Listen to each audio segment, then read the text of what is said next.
Hi friends, இன்றைக்கி வந்து பார்த்திங்கன்னா நான் பிஸ்னஸ் ஸ்டார்ட் பண்ணியிருக்கேன். நான் இப்போ ராகியில் லட்டு நான் செஞ்சுருக்கேன். அதுமாதிரி எல்லா விதமான மில்லட்ஸ்லேயும் லட்டு செய்கிறேன். பாரம்பரிய அரிசியில் நான் லட்டு செய்கிறேன். அதுமாதிரி குக்கீஸும் செய்கிறேன், ப்ரௌனியும் செய்கிறேன், முறுக்கு, ரிப்பன் பக்கோடா எல்லாமே செய்கிறேன். இது பார்த்திங்கன்னா ஃப்ரெண்ட்ஸு ரிலேட்டிவ்லாம் நான் கொடுக்குறேன். சாம்பிளுக்கு தான் சும்மா நான் கொடுத்தேன் டேஸ்ட்டுக்காக. அவங்க பார்த்துட்டு எனக்கு ஆர்டர் கொடுத்துருக்காங்க. என்ன கொடுத்துருக்காங்கன்னு பார்த்திங்கன்னா, ராகி லட்டு 2 பாக்ஸு கேட்டிருக்காங்க. வெள்ளை சோளம் இருக்கு இல்லையா, அதில் நான் குக்கீஸ் பண்ணியிருந்தேன், அது ஒரு பாக்ஸ் கேட்டிருக்காங்க.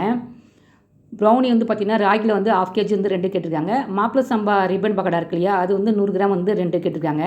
நான் இது பார்த்திங்கன்னா 100% பார்த்திங்கன்னா ஃப்ரெஷ்ஷாக நான் ஹோம்மேடாக நான் பண்ணிகிட்ருக்கேன். எந்த ஒரு ப்ரெசர்வேட்டிவும் நான் ஆட் பண்ணுறது இல்லை. அதுமாரி ஒயிட் சுகரோ மைதாவோ எதுவுமே நான் ஆட் பண்ணுறதில்ல. எல்லாமே ஹைஜீனிக்காக நான் பண்ணிட்டுருக்கேன். உங்களுக்கும் இந்த மாதிரி ஆர்டர் ப்ளேஸ் பண்ணணுன்னா இன்ஸ்டாலேயும் வாட்ஸ்அப்லேயும் கான்டாக்ட் பண்ணுங்கள். நாங்கள் இதேமாதிரி செஞ்சு கொடுக்குறோம்.